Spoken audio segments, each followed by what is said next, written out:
제가 기도드리겠습니다. 주님 감사합니다.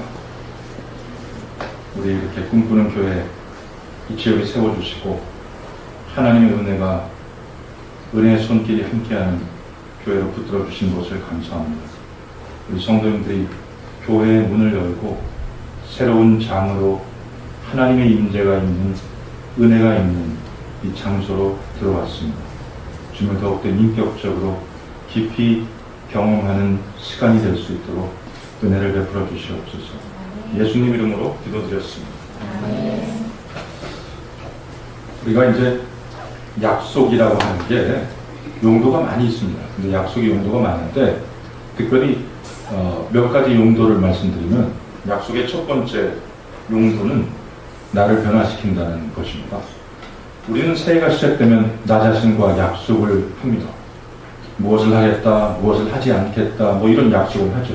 그리고 그 약속을 성실하게 지키면 내가 변화되는 것을 볼 수가 있습니다. 그렇기 때문에 약속의 첫 번째 용도는 변화라고 할 수 있어요. 두 번째 약속의 용도는 관계의 형성입니다.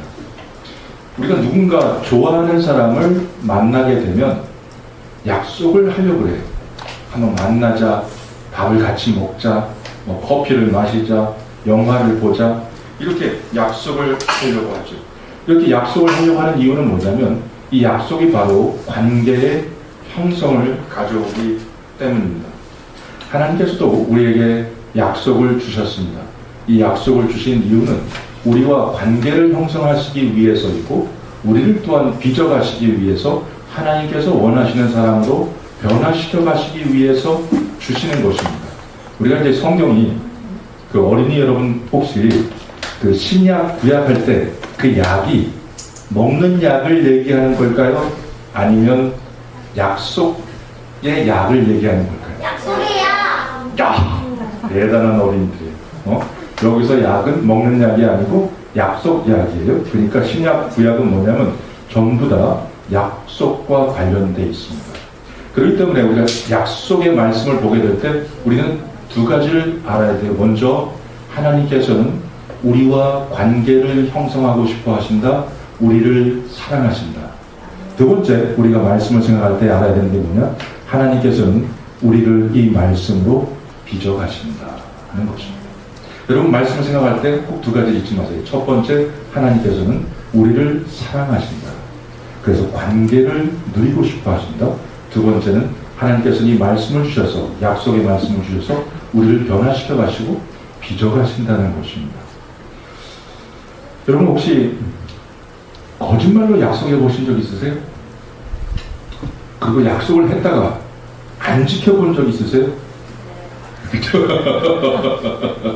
약속을 하고 안 지키기도 하고 또 거짓말로 약속하기도 하고 정말 지키려고 노력은 하긴 했지만 내가 지킬 힘이 없어서 못 지키기도 하고 그럽니다. 그런데 하나님께서는 사람이 아니시기 때문에 거짓말을 하지 않으시고 또 인생이 아니시기 때문에 약속을 하고 나서 내가 그런 약속 왜 했을까 후회하지도 않으시고 그리고 하신 말씀을 행치 않으시는 것도 하지 않으시고 하신 말씀은 반드시 행하십니다. 그렇기 때문에 인간은 약속을 하지만 약속을 못 지킬 때도 있고 거짓말로 약속하기도 하고 그렇긴 하지만 하나님께서는 약속을 하시면 무조건 지키십니다. 그래서 우리가 하나님께서 주도적으로 하시는 약속을 언약이라는 표현을 씁니다. 우리는 못 지키기도 하지만 하나님께서 주도적으로 하시는 약속은 반드시 지키신다는 의미에서 언약이라는 표현을 쓰죠. 이 성경에는 그래서 하나님의 약속, 언약이 많이 나타나 있습니다. 오늘 우리가 성경 말씀 봉독했는데 하나님께서 그런 말씀을 하셨어요. 선악을 알게 하는 나무의 열매를 먹지 말라. 먹으면 반드시 죽으리라. 이렇게 말씀하셨어요. 사실은 이것은 명령이기도 하지만 약속이 담겨 있어요. 어떤 약속이 담겨 있냐면 먹으면 죽잖아요. 그러니까 뭐예요? 안 먹으면 영원히 살 수 있다는 약속이 함께 있는 명령이라고 할 수가 있습니다. 근데 아담과 하와가 이 하나의 생명의 약속을 지키지 못하고 하나님 말씀을 불순종해서 죽음이 오게 됩니다. 아담과 하와가 생각했습니다. 하나님의 약속의 말씀을 지키며 사는 것보다 자기 스스로가 생각한 생각에 따라 사는 것이 더 행복을 가져다 줄 거라고 생각했던 거죠. 사람들의 모든 죄의 뿌리에는 교만이 있습니다. 어떤 것이냐? 하나님의 말씀을 따라 사는 것보다 내 생각대로 사는 것이 내 삶에 더 행복을 가져다 줍니다라는 교만이 모든 죄의 뿌리라고 할 수가 있습니다. 그러니까 여러분들이 살아가시면서 혹시 이런 게 있으세요? 제가 하나님 말씀대로 다 살겠습니다. 근데 하나님 이거는 뭐라 그러시면 안 됩니다. 제가 하나님 말씀대로 다 살겠습니다. 근데 저 월급 받으면 뭐 도박을 좀 한다든지 좀 이상한 스트레스 쌓이면 이상한 걸 좀 보기도 하고 그러는데 그건 뭐라 그러시면 안 됩니다. 뭐 이렇게 말씀하시는 영역이 있으세요? 그건 무슨 뜻인지 아세요? 하나님 말씀대로 제가 다 살겠는데 적어도 이 영역에서만큼은 제 생각대로 사는 게 더 행복을 가져다 줍니다. 이 영역에서만큼은 제가 더 똑똑합니다. 이런 뜻이에요. 만약에 그런 영역이 있으시다고 한다면 그건 무슨 의미인지 아세요? 이제 얼마 안 있으면 바로 그렇게 불순종하는 그 영역이 내 삶을 짓밟는 일이 언젠가 일어나게 될 겁니다. 오늘 우리가 성경 말씀을 공독했는데 아담과 하와가 범죄해서 인간의 삶의 죄와 죽음이 이제 하나님 말씀 불순종하면서 죄와 죽음이 들어오게 됐어요. 그러면서 하나님께서는 이 창세기 3장 14절에서 인간이 범죄하는 일에 매개체가 되었던 뱀에게 주어진 저주가 나오고 있고 15절에서 뱀을 통해서 역사했던 사탄을 향해서 하나님께서 주시는 또 말씀이 있습니다. 그 사탄을 향해서 뱀을 매개체로 사용했던 사탄을 향해서 여자의 후손으로 메시아를 보내셔서 그 사단의 세력을 깨뜨리시고 무력화하실 것을 말씀하시는 것을 볼 수가 있습니다.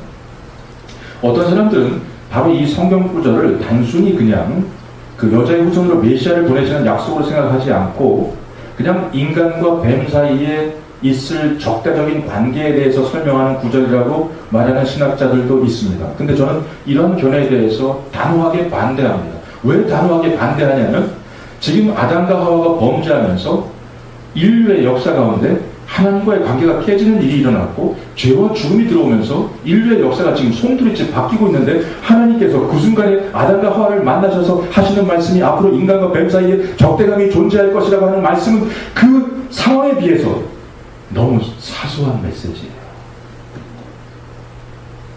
이 말씀을 통해서 하나님께서는 여자의 후손을 통해서 메시아를 보내실 것을 약속하시는 것을 볼 수가 있습니다.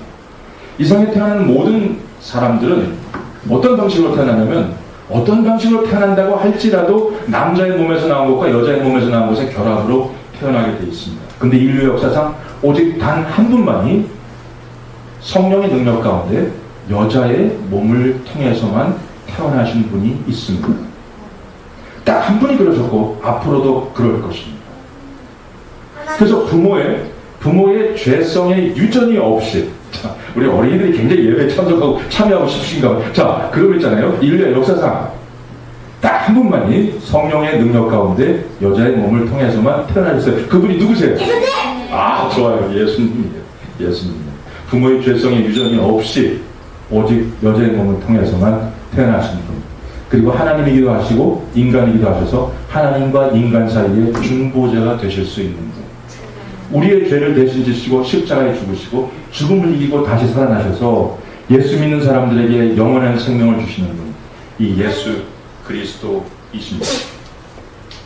이 예수 그리스도를 통해서 우리가 이제 영원한 삶을 얻을 수 있도록 도와주시죠. 근데 이 예수님을 마태복음 1장 1절에 가보면 나중에 한번 성경을 찾아보세요. 예수님은 어떻게 소개하냐? 아브라함과 다윗의 자손 예수 그리스도라고 소개해요. 왜 아브라함과 다윗의 자손 예수 그리스도라고 소개하느냐? 아브라함에게 이런 약속을 주셨었거든요. 내 후손으로 말미암아 천하 만민이 복을 받을 것이다. 그 일이 아브라함의 후손으로 오시는 예수 그리스도를 통해서 성취됐어요. 다윗에게 이런 약속을 주셨거든요.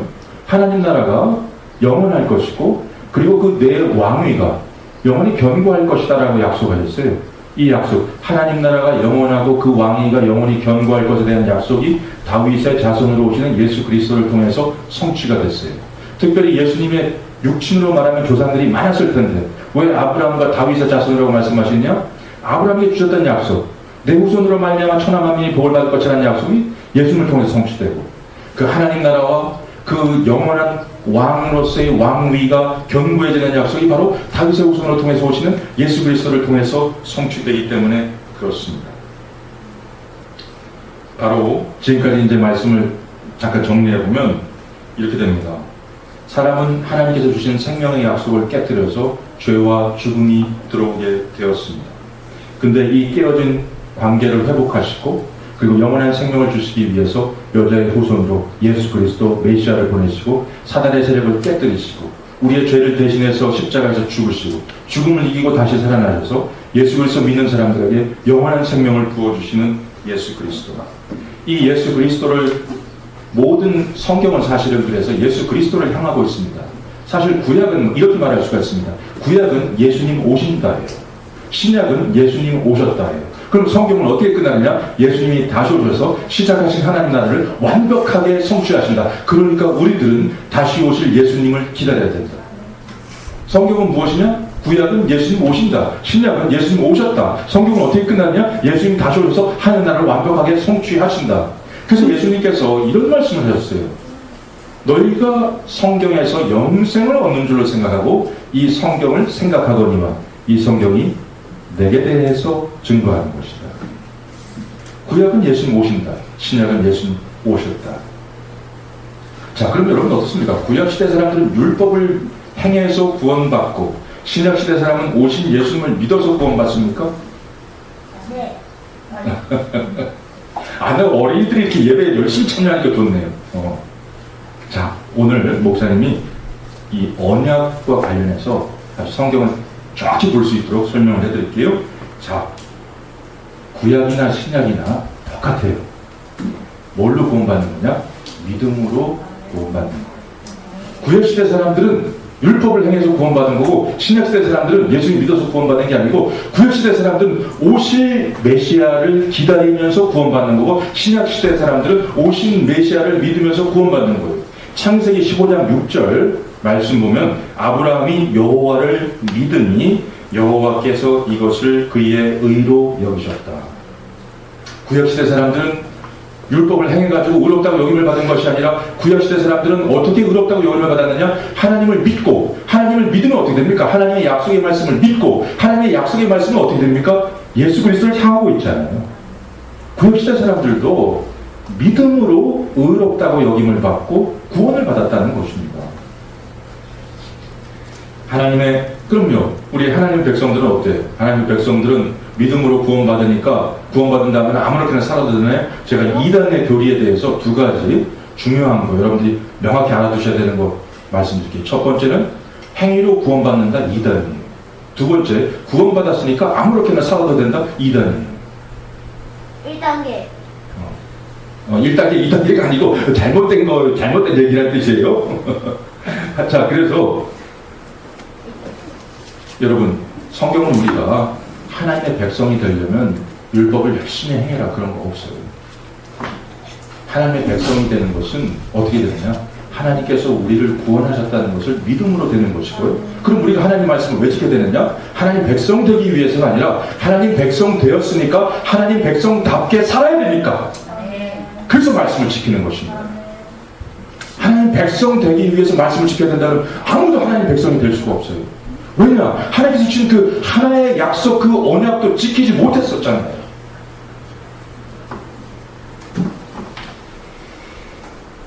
자, 그러면요, 우리가 이제 믿음으로 구원받고 믿음으로 이제 하나님 백성이 되는데, 우리 어린이들 말이에요.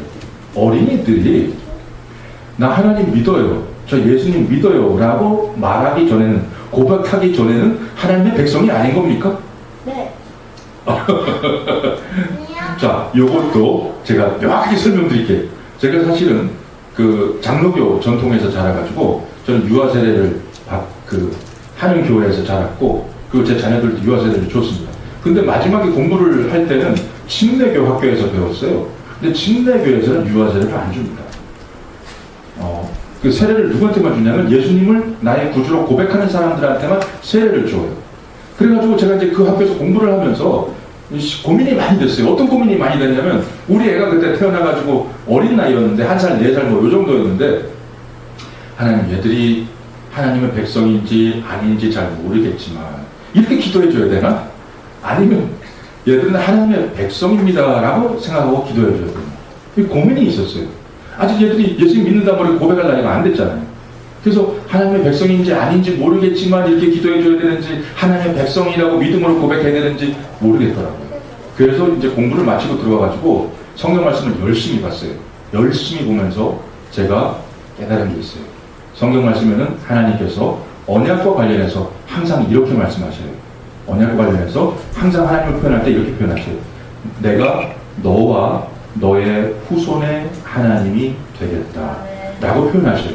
그래서 하나님께서는요, 우리가 하나님을 믿는 사람들이 하나님의 교회의 구성원들인데, 구약시대도 그렇고 신약시대도 그렇고 교회 구성원들은 어떤 사람들이냐? 하나님을 믿는 사람들과 하나님을 믿는 부모와 그 자녀들이 다 교회의 구성원이 됩니다. 그리고 하나님의 언약의 대상자들이 누구냐? 하나님을 믿는 부모들과 하나님의 약속을 믿는 그 부모들의 자녀들이 다 언약의 대상자들이 돼요.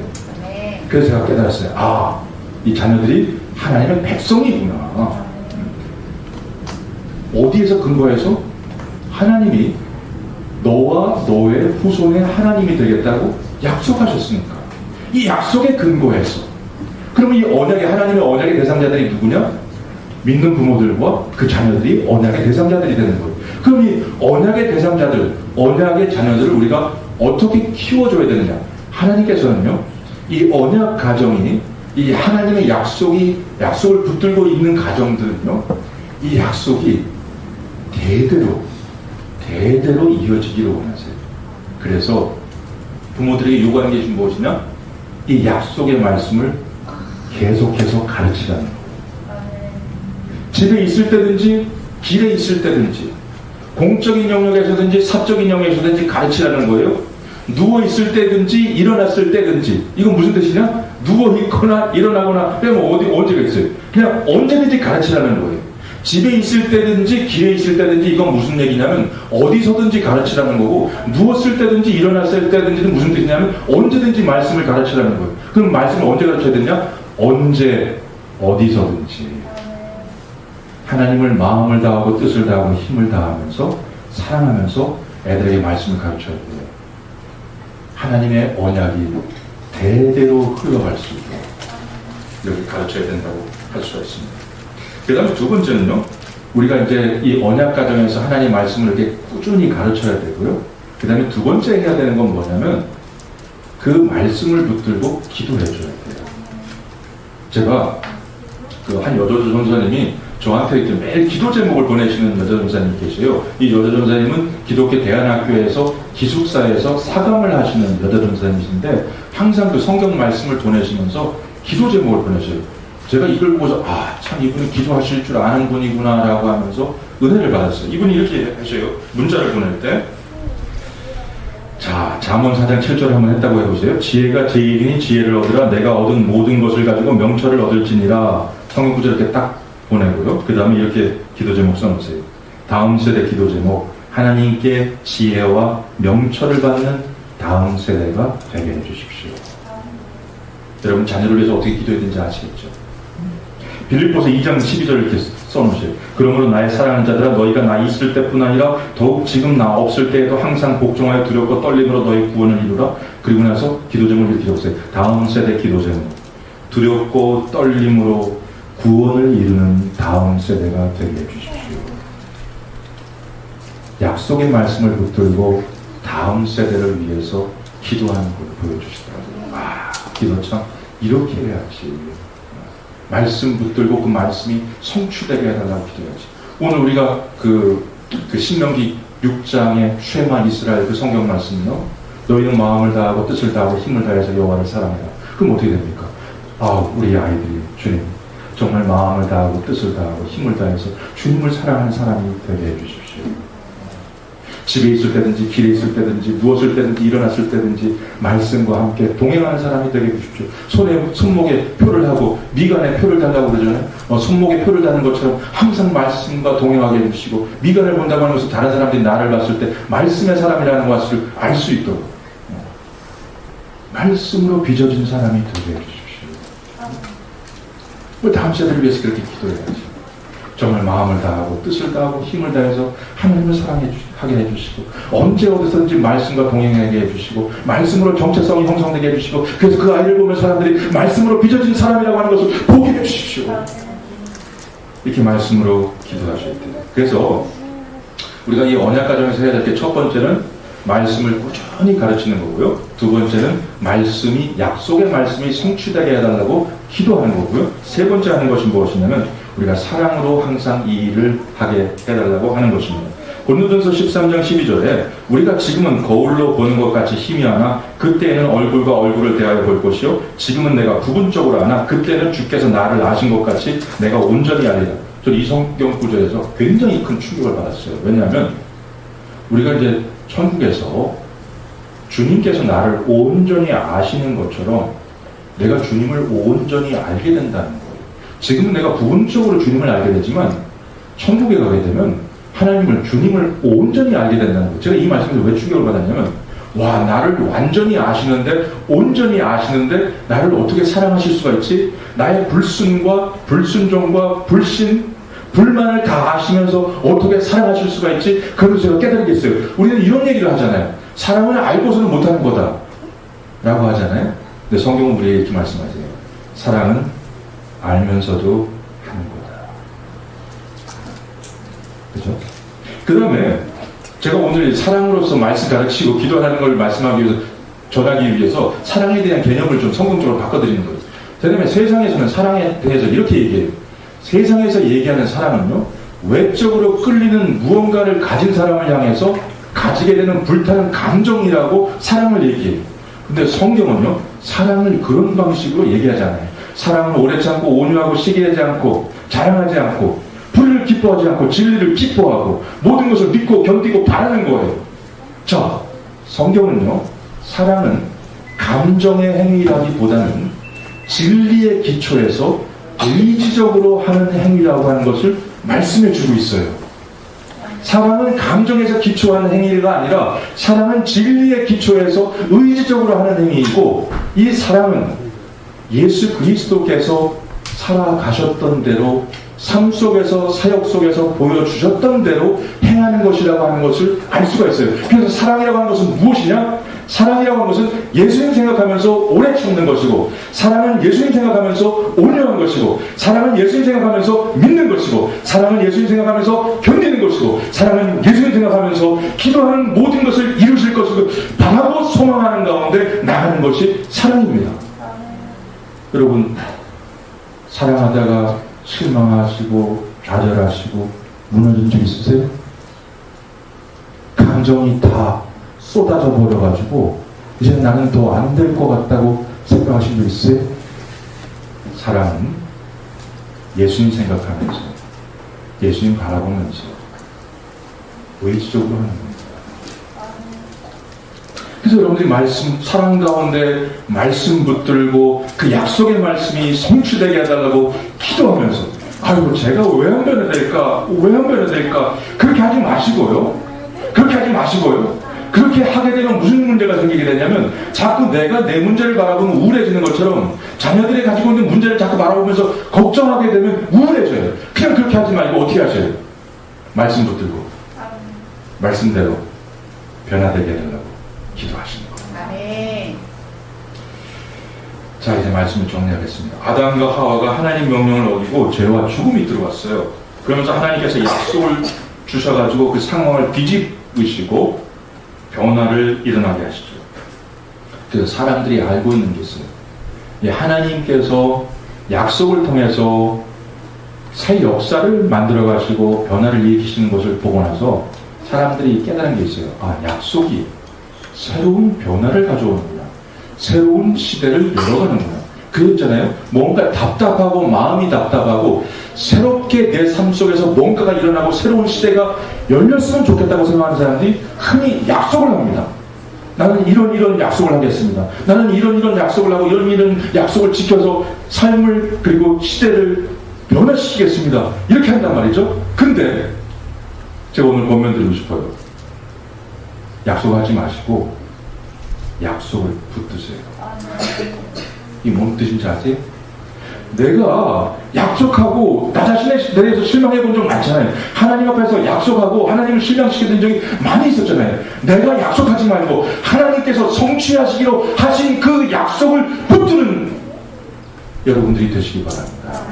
약속을 하지 말고 하나님께서 성취하시기로 하신 그 약속을 붙들고 그 약속이 내 삶 속에서 성취되도록 기도하는 것입니다. 주님 그래서 약속 자녀들을 바라보면서 자녀들을 향해서 주시는 하나님의 언약의 말씀을 붙들고 기도하시고 그 약속의 말씀이 성취되게 해달라고 기도하시고 고린도전서 1장 20절에 말씀 보면 이런 말씀이 있어요. 하나님의 약속은 얼마든지 그리스도 안에서 예가 되니라. 이게 무슨 뜻이냐?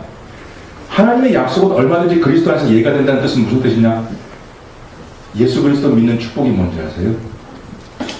하나님의 약속이 예가 되는 사람이 되었다는 뜻이에요. 내가 예수 그리스도 믿는다는 게 무슨 뜻이냐? 하나님께서 주신 모든 약속들이 예가 되는 사람, 그 약속이 성취되는 것이 약속된 사람이라는 뜻입니다. 그렇기 때문에 우리가 5월달 이제 언약 가정 세워가면서 주님 정말 이 예로 그리고 하나님께서 성취하실 이 약속을 붙들고 기도하는 그래서 가정을 세워가는 그리고 이 일을 하되 성령의 능력 가운데 사랑으로 감당할 수 있게 성령님께서 하시는 일이 무엇입니까? 말씀을 깨우쳐 주시는 것이고 우리 안에서 탄식하시면서 기도를 이끌어 주시는 것이고 성령님께서 우리가 사랑의 마음을 부어주시는 거 아닙니까? 그렇기 때문에 이 5월 한 달 동안 주님 우리 가정을 세우실 때 성령으로 충만케 하셔서 말씀을 깨우치게 하시고 말씀을 붙들게 하시고 사랑으로 기도하게 하면서 이 말씀이 우리 가정 가운데서 성취되는 것을 보게 해주십시오. 이렇게 기도하시면서 말씀이 우리 가정을 어떻게 세워가시는지 보는 5월 그리고 올 한 해가 되시기를 주님의 이름으로 축원드립니다. 장학